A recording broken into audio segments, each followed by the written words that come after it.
Welcome everyone to this small presentation about the Principality of Monaco. It's the third time that we participate in the IT and CM, and we are excited to catch up with all our friends and colleagues who we haven't seen for the longest time, and also to meet some of you who we don't know yet. So thank you for your interest. I see that you're coming from different parts of Asia or probably the world. So it's very exciting for me to give you a little catch-up about the Principality of Monaco. So very quickly, I'm going to, first of all, I should talk about the Let's Re-Event slogan. We wanted to reflect after the COVID on what Monaco should stand for in terms of events. And we wanted to emphasize a bit more on the legacy that we've been building for the last 20 years in terms of sustainable travel. It might not seem logical to associate a place like Monaco, which is very densely constructed and populated, with sustainability. But after all, sustainability is not only reserved for to countryside places. A lot of global cities in the world these days have shown a lot of interest for this agenda for the last decade or 2 decades. Amsterdam in the Netherlands, for example, is one of them. But Monaco too. Monaco actually started working on that agenda in the early 2000s. And in 2005, when Prince Albert of Monaco came to power and became the sovereign prince of Monaco, he steered the whole boat, really, not only our hospitality industry or tourism industry, but the whole society towards a more sustainable future. And Monaco has been working on sustainable development goals for the longest time, actually. And as a result, today we have accomplished a lot of things. A large fraction, almost 90% of the hotels are Green Globe or equivalent label awardees for more than 10 years for most of them. And so, events, conventions and exhibitions obviously work around those guidelines, and we have a lot of nice things to be proud of in terms of sustainable travel, sustainable events in Monaco, hence the slogan, Let's Re-Event. Those of you who have been to Monaco know that Monaco is actually not so far from Italy. You can see on the top part of this picture the last mountain is actually Italy. We are situated in the south of France, about 12 kilometers away from the French-Italian border, which makes Monaco an ideal place for multicultural, multilingual, multi-experiential experience that can be built around any event. Really, it can be an incentive program, but it can also be a congress. A lot of our congressists, a lot of the people who participate in our congresses throughout the year, also reserve a day or two to actually explore around, and Monaco allows for a lot of interesting different experiences in Italy, in France, in Monaco, on different topics as well. It can be culture oriented, can be gastronomy oriented, can be hiking oriented. We have national parks all around Monaco. We can even ski in the winter. You can leave your hotel in Monaco at 7:30 in the morning, and at 9:30 you will be skiing in France or in Italy, 1 hour and 15 minutes away from the Principality of Monaco. Who knew that in the audience? I'm curious to know. A small movie to introduce Confiance, engagement, the keywords Renouveau, that our campaign revolve around. universel, équipe, proximité, Excellence.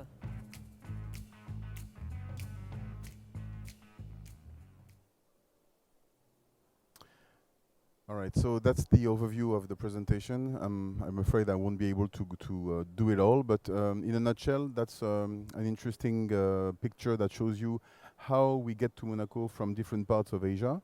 One of the things that I should say from Thailand in particular, from Southeast Asia altogether, is that the best way in terms of distance and time to get to Monaco via Nice International Airport, which is the gateway to Monaco, is to fly through the Emirates or through Turkey.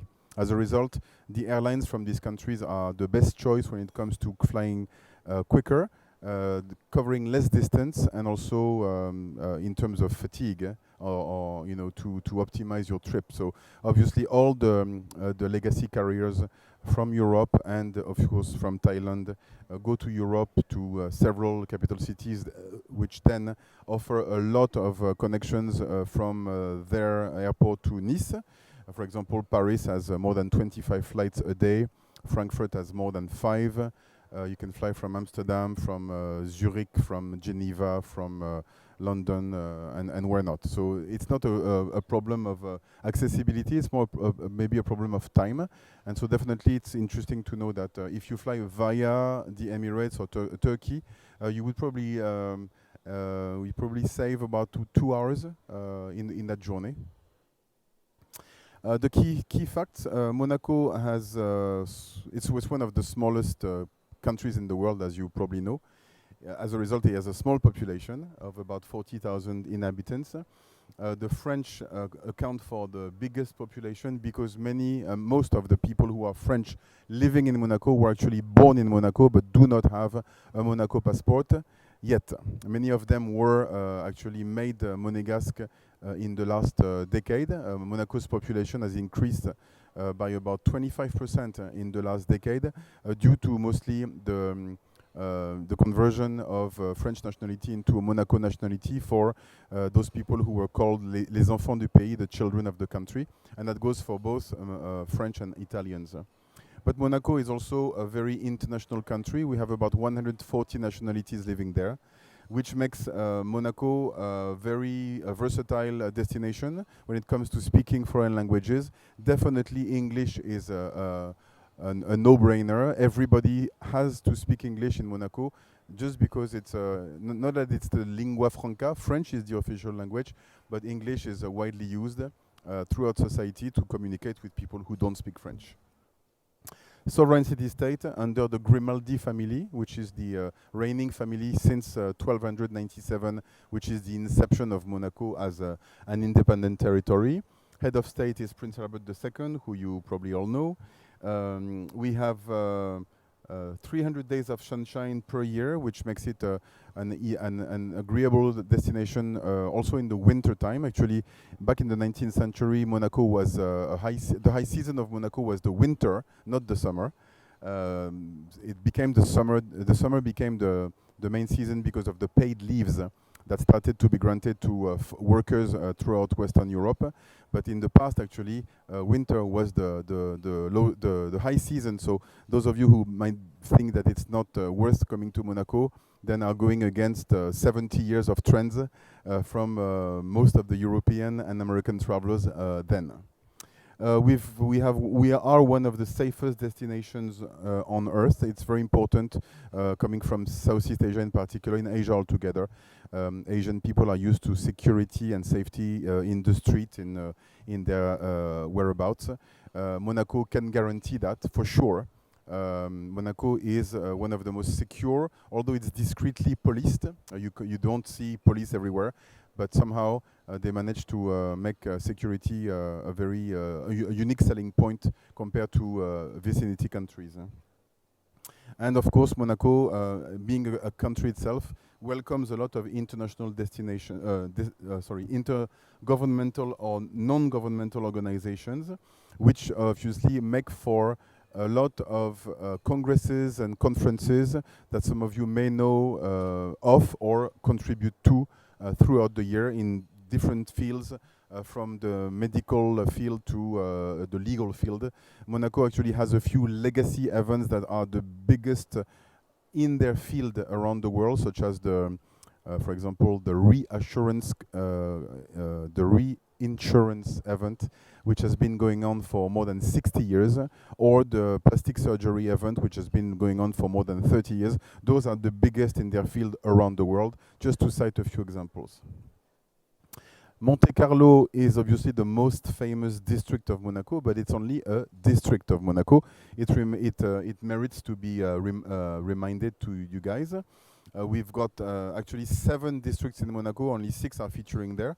but I featured the 6 ones that are the most interesting from the tourist point of view, because they all have things to propose, experiences to live, and also hotels and restaurants that are worth trying. So Monte Carlo should not be the only focus when you stay in Monaco. The other districts of Monaco are worth visiting as well. A few milestones. 1297 is the beginning of Monaco as an independent territory. 1612 is when the Lord of Monaco becomes the Prince of Monaco by ordinance of the King of France. And then another milestone is 1866, the creation of Monte Carlo, which arguably became the first ever integrated resort in the world, and which set the pace for many other such integrated resorts, such as Las Vegas in the 1950s, for example. But also recently, Singapore, Marina Bay Sands, or Resort World Sentosa can also be called integrated resort, where you have under one roof or in a limited amount of territory, luxury hospitality, entertainment, gastronomy, event and convention spaces, and also sports facilities. Another milestone is the 1929 Formula One Grand Prix. It was not called Formula One at that time. The name Formula One dates from the 1950s. But the race that is the grandfather of all Grand Prix started in Monaco in 1929. It was the first such race in the world. And it has obviously put Monaco on the world map, because it's also about innovation. The Formula One has always been a laboratory for innovation in motorsports. So to this day, Monaco's Grand Prix is the biggest and the most prestigious one in the world. And I'm going to pass most of the dates, but I should also mention 1956, which is the wedding between Prince Rainier III, Prince Albert's father, and Grace Kelly, the famous Hollywood actress who became Princess Grace. And their marriage was televised all around the world, was followed by more than 50 million people at that time in 1953.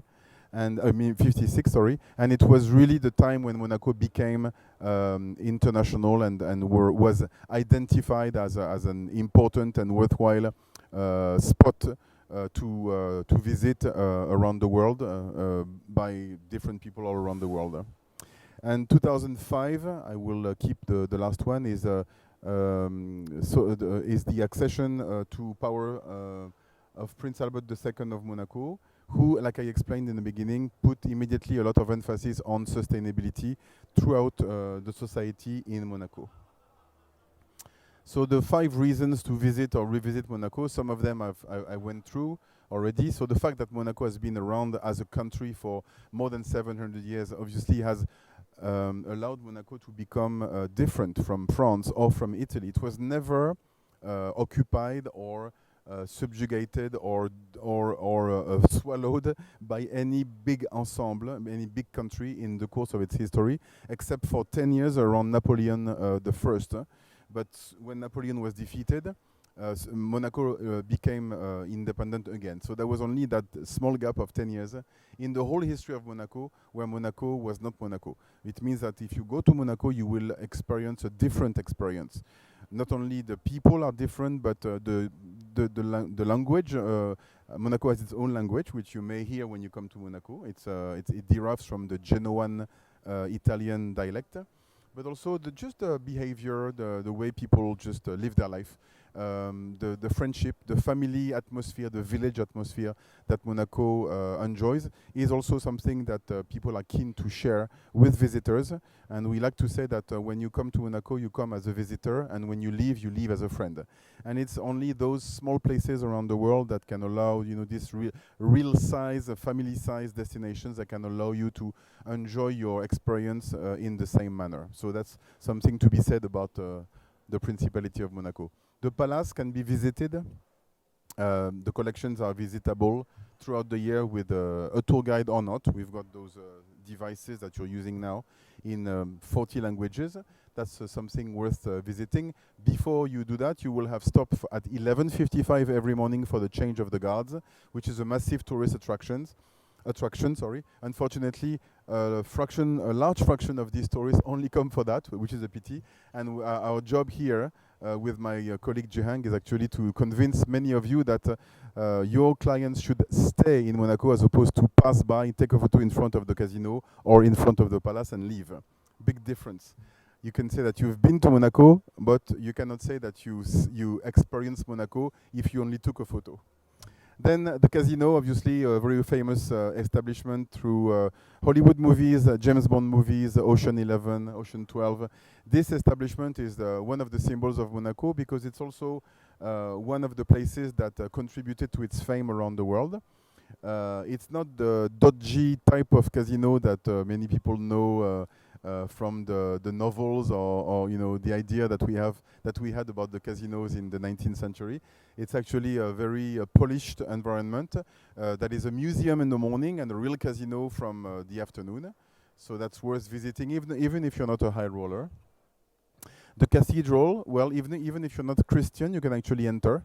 It's free of charge and it's beautiful. It's a piece of architecture that is quite unique, and it also accommodates the tombs of most of the princes and princesses of Monaco since the 19th century. And last but not least, I featured the Museum of Oceanography, which is the aquarium of Monaco, which is a research center since 1910 when it was built, and which is also one of the most prominent advocates for the protection of the oceans through a lot of experiences and exhibitions that are also catering to families, kids included in particular. So that's something that is really worth visiting. And for you guys in particular in the MICE industry, it's also a place that offers very interesting meeting places or cocktail places that can be rented in this institution. For example, you can have a cocktail with a blue whale skeleton hanging over your head. I mean, how many places can you find in the world that allows you to organize an event like that? Probably very few. The Museum of Oceanography of Monaco is one of them. Events, we've got too many events for me to go through all of them, but I will give you a few events that I think are interesting for you to build an itinerary around, or perhaps to capture the attention of some of your customers, associations, federations that might be interested in those particular fields. So the first one is the Circus Festival. It no longer features animals because it has become frowned upon for good reasons, I think. So today it's more acrobats and Cirque du Soleil type of shows. To be noted is that it's actually the Oscars of circus. So every year in January, since 1975, the Golden Clowns are presented to the best circus artists in the world, and you have 9 days of performance, and you can build. So it's in the evening. It's a 2.5 hours show that you can book for your clients, and you can maybe organize something around that. Another one would be the Tennis Masters that has been around since 1932. It's one of the most prestigious tournaments in the world. It's part of the top 9 on the ATP tournament, so the Grand Slam. And it's televised all around the world, but you can also attend. It's a very interesting experience because as you can see, it has a view over the sea. It's very nice and posh, but at the same time very also personal because it's small. It's not as big as Wimbledon or Roland Garros. However, we have organized a lot of events around that tournament, which takes place in April. The Grand Prix, I mentioned it. Another one race that I would like to mention that is a good alternative to the Grand Prix is the Prix, Electric Grand Prix, and the Historic Grand Prix. So the Electric Grand Prix is an interesting phenomenon because when we started in 2014, people were like, "Oh yeah, it's like a boring version of the Grand Prix. We can't hear the noise of the motors." And interestingly enough, in the last 2-3 years, you've seen F1 drivers move to the Formula E, which obviously has raised the profile of the race. And today, I can contend that even though the price to attend and to be accommodated in a hotel is nowhere near the one during the Formula One Grand Prix, the interest has grown tremendously. So if you want to have a more affordable option to have a group of motor races enthusiasts, for example, if you have one of the brands that participates in those races, Alfa Romeo, Mercedes-Benz, BMW, they all participate in one way or another in the Grand Prix. You can actually accommodate them during that race for less money.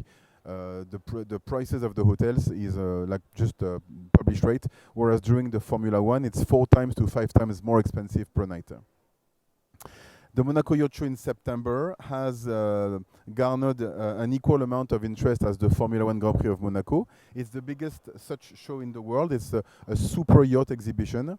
So it's also, there's the glamour that is given by the super yacht, but also all the part that is around the research and innovation that is interesting. So as a result of that, not only do you have the yacht manufacturers, but you have also all the equipment that you know, all the companies which furnish the equipment for these yachts, which exhibit during that show. And there's a lot of side shows in the evening, celebrations and events that are interesting, and a lot of Asian customers actually partake now in the yacht show every year. And also a lot of cultural events which a lot of people actually travel especially for, such as the ballet performances of the Ballet de Monte Carlo or the concerts of the Philharmonic Orchestra. I have a few travel agencies in Japan and in Taiwan which actually program those specific events throughout Europe for their groups, and people just go for the sake of attending a beautiful show in the Opera of Monte Carlo, delivered by the ballet or by the Philharmonic Orchestra. It's a niche market, but we are one of the important steps with Milan and Paris on that calendar.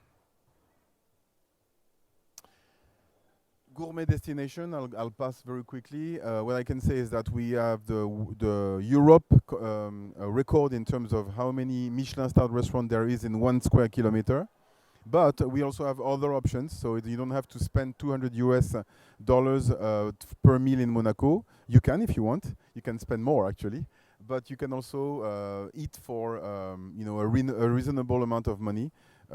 Probably if you arrange a lunch with a local restaurant, people would pay about 30 to 35 euros for a 3-course meal. You know, so Monaco is not that kind of super expensive destination that people think it is. And also, interestingly enough, we have many Asian restaurants which are the real deal, in the sense that the chefs, the cooks who work there, are from the country of the cuisine that they sell. So we have 2 Thai restaurants since we're in Thailand. One is called Maya Bay, and the other one is the Buddha Bar, which are excellent. And I contend that the food is equally good as many of the restaurants in Thailand. Some interesting options if you want to tick the sustainability box. We've got those bikes, and they can be rented by anyone. We also organize tours for incentive programs, which show you around Monaco with a tour guide and those devices as well. But we also make a lot of, we've been making a lot of efforts on farm-to-table initiatives. Most of the hotels have their own garden and produce a fraction of their vegetables and fruits. We also have green transportation in the public transportation system, buses, even the boat that traverses the port of Monaco from one side to the other. These vehicles are powered by the sun or by biofuels.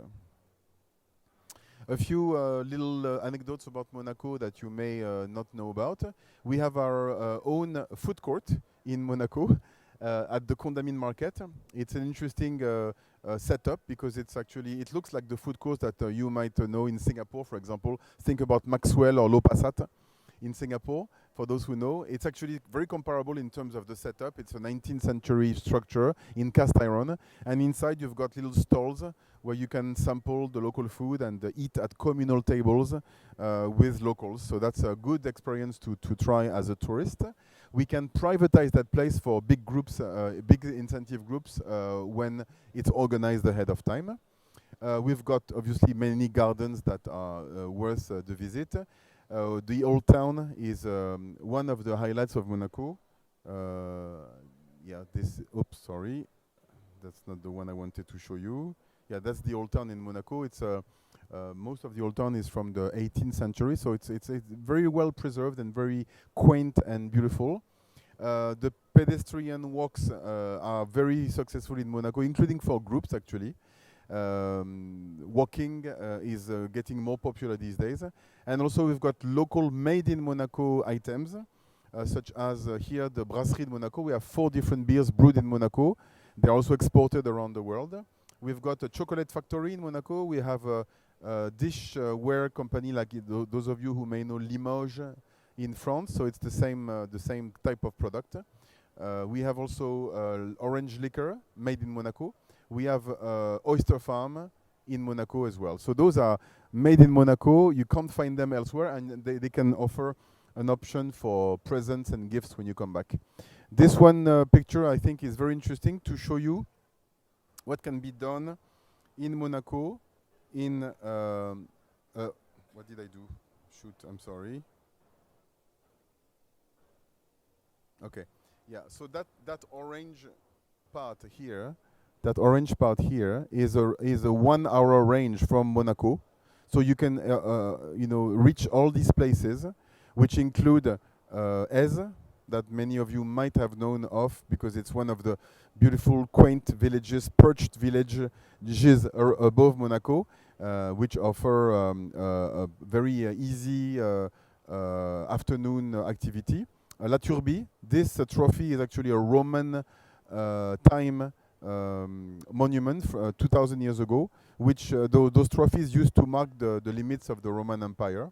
So that's also just above Monaco, 10 minutes above. You can also get to Italy.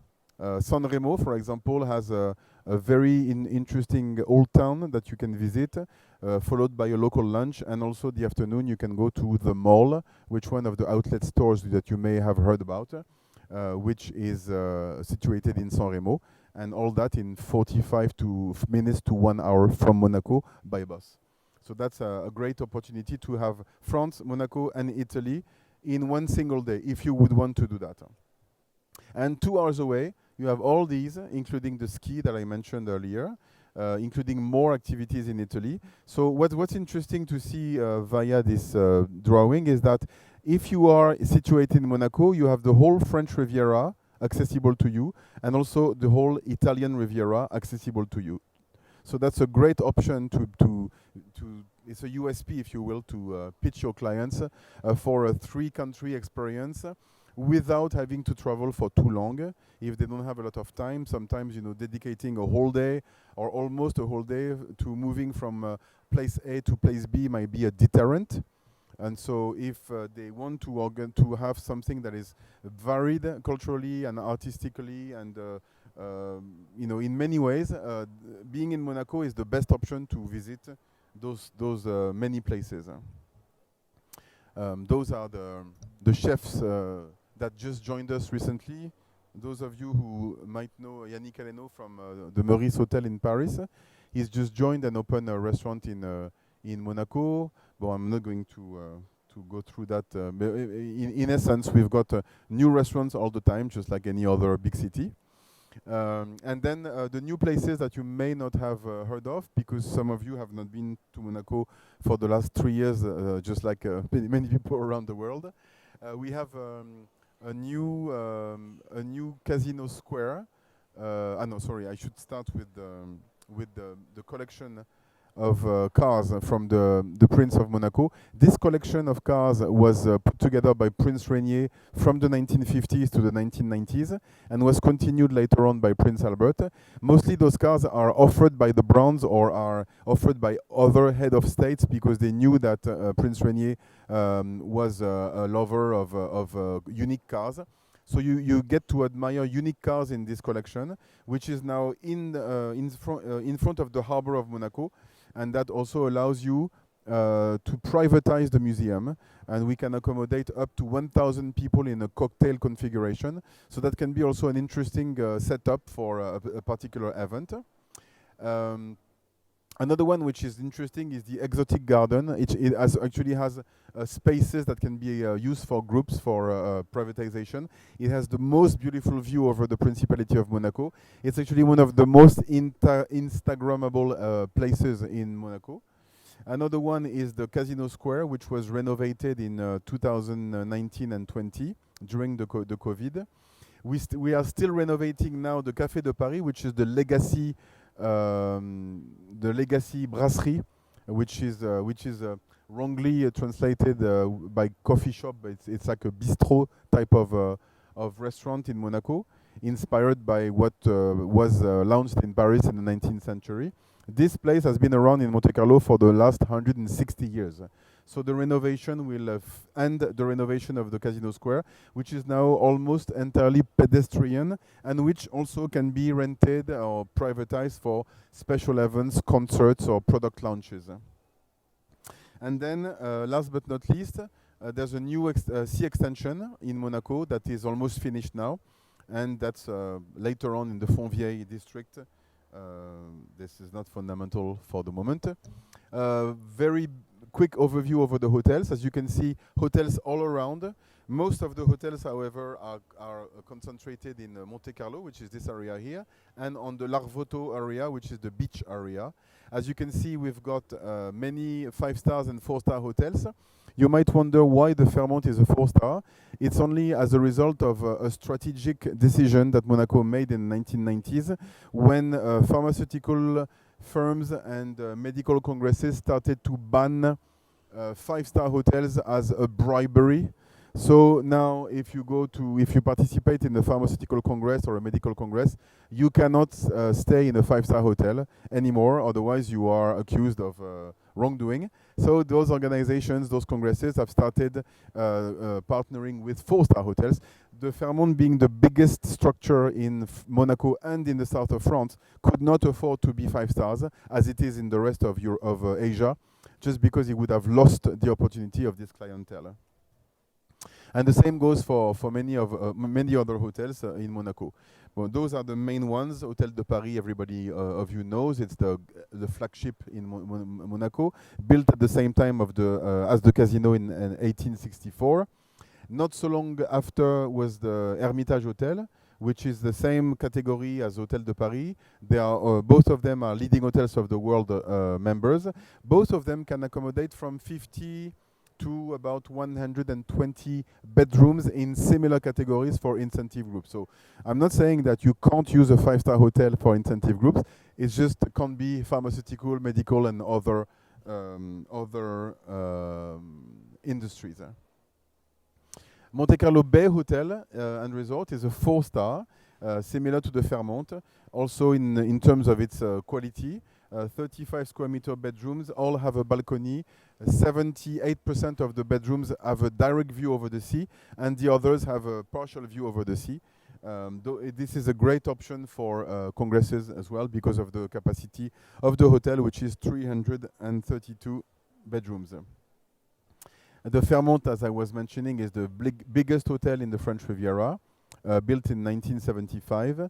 It also has its own set of meeting rooms, including one that can accommodate 1,200 guests for a gala event. Le Méridien is a brand that is very famous in Asia as well. So the one in Monaco is also famous. It's just celebrated its 50th anniversary in 2022. It's one of the most important hotels for the MICE industry. It has its own convention center. Novotel came to Monaco about 20 years ago. The Novotel is also a 3-star for the same reason as I explained for the Fairmont. The quality of the Novotel is incontrovertible. Big rooms, nice views, as you can see. This view here is a view of the port of Monaco and the palace. So this is one facade of the hotel. And the hotel offers, obviously, more affordable prices for its accommodation because of the category. So that's an option to consider. Interesting venues for MICE events, apart from the ones that I've already mentioned. The Grimaldi Forum is the flagship. It's the convention center of Monaco. It was built in the early 2000s and bears the name of the Grimaldi family. which is the reigning family in Monaco. It can accommodate groups of between 300 to 3,000 delegates, and is where all the big conventions and congresses happen in Monaco. One Monte Carlo is new. It was built between 2015 and 2019. It's a beautiful facility which is entirely sustainable. The water system, the heating system was designed with sustainability in mind. It can also offer a range of meeting rooms and also a main room for gala events that is really impeccable. And it's situated, I should have said, it's situated nearby the Hôtel de Paris, which is here, and the Hôtel Hermitage, which is here. So it makes it very practical for combination if you want to accommodate the clients in a 5-star hotel and use a facility that is nearby. The Méridien, what did I do? Is it correct? Yes. So the Méridien, I said before, the Méridien has its own convention center. It's worth noting because it has quite a big capacity as well. So that, put together, we can organize massive events in Monaco, contrary to what many people may think. Even though it's a small destination, Monaco is actually a big player in terms of the MICE industry in Southern Europe altogether. Other exceptional venues include this one here, which is the La Salle des Étoiles, the Room of the Stars. Why is it called like that? Because the roof here can be fully opened in less than 1 minute. It's an electrical system.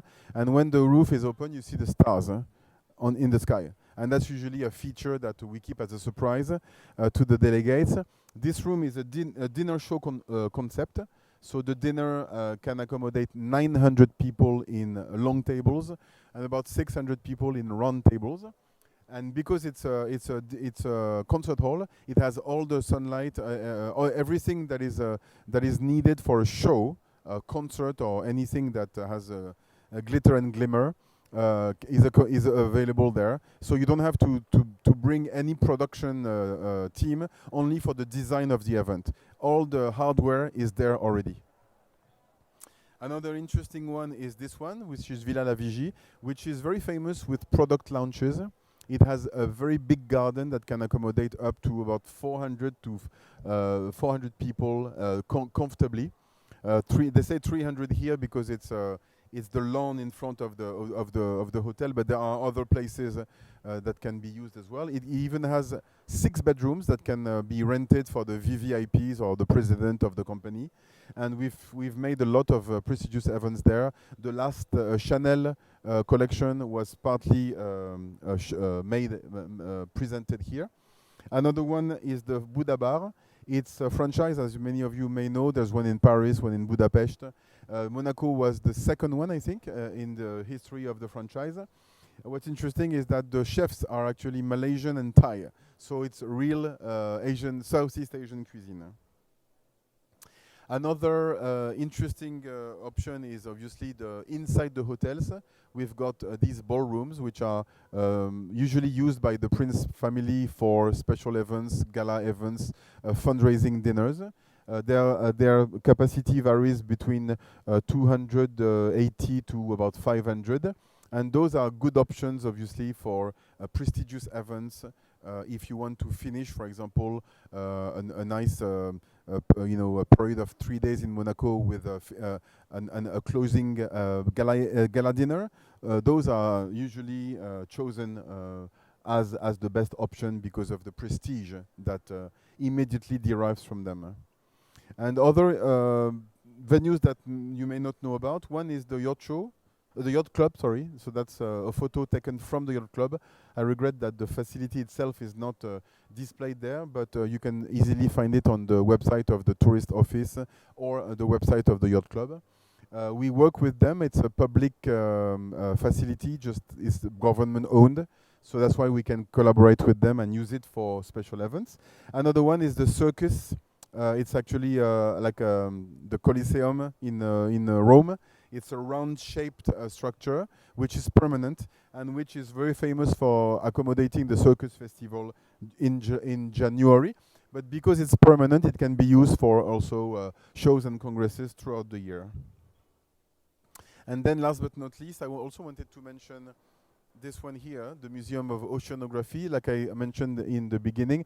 I didn't mention though that the rooftop terrace offers a great opportunity for very big cocktails with breathtaking views over the sea, Italy, Monaco and France. It's something that is really not well known, apart from the fact that obviously the Museum of Oceanography has this beautiful skeleton room, which have all the blue whales and the big mammal skeletons hanging from the ceiling, where you can also accommodate cocktails and conferences. This one is one of the most of the least known opportunities for cocktails in the Principality of Monaco. I mentioned the car museum, and also in the exotic garden, which is above Monaco, which offers one of the best views I mentioned a bit earlier. You can see one of the views that you can enjoy from this place. I mentioned the market, the food court here, and also the diner around. So all around, this is a photo taken during the yacht show, actually, with all the boats there. It's not always as busy, but all around this area, you have a lot of pedestrian streets with a lot of restaurants. So that can be also a discovery afternoon for the delegates that can walk around very easily, or if they wish, they can take the public transport to go to Monaco City or to Monte Carlo in a matter of 2 or 3 minutes. So the activities that everybody knows about Monaco that I should remind: sports, obviously. Monaco has also a golf club, which is situated 10 minutes above Monaco by a car. It can be rented, privatized, and we can organize events for up to 60 players with clubs and shoes which can be rented on the spot in the facility. So that's worth mentioning. Wellness, obviously, is a big thing in Monaco since the 19th century. The Thermes Marin Monte Carlo, the first establishment, which is here, has been around for 160 years. It's one of the most famous facilities in Europe. Shopping and restaurants, I mentioned earlier. Monaco is one of the places that luxury brands like Gucci, Prada, Louis Vuitton need to have on their bags. To just remind that they are the top player in the luxury business. So obviously we've got them all, and they are all situated around Monte Carlo, either in the Hôtel de Paris, the Hôtel Hermitage, the Casino, or the Métropole Hotel. But you can obviously shop for other things in Monaco. The nightlife, some of these establishments can also be privatized, such as the Jimmy's, which is the most famous nightclubs on the French Riviera and Monaco. We can also privatize some of the rooms of the Casino of Monte Carlo for special events. And obviously, many other facilities offer nightlife in the guise of nightclubs, events, concerts, all sorts of shows that happen in the evening throughout the year. And not well known, we can do mixology classes with many mixologists in the different hotels. We can also do helicopter experiences. Monaco has its own, actually we have 2 helicopter companies, including one which belongs to the Principality of Monaco. It's called Monacair. And we can organize chartered experiences from Monaco or around Monaco, which is quite nice. Actually, I've done it many times. It's actually a great experience. You feel like James Bond when you're in the helicopter. And like I mentioned earlier, the electric bike tours is actually becoming very, very popular because you do it with a local guide. It's very easy because it's electric, so you don't have to sweat if you go up, because Monaco, as you know, is a bit like Hong Kong. It goes up quickly. But it's one of the nice and sustainable options to visit the Principality in about 1 hour or 2. Yeah, so I think I'm almost there. Yes, I am there. Thank you for your time. So I am Benoit Badufle, and my colleague Jehang is hidden somewhere. And we are based in Singapore, not in Monaco. And so we are available in your time zone, for most of you anyway. And thank you very much for your interest. If you have questions, I'm happy to answer them.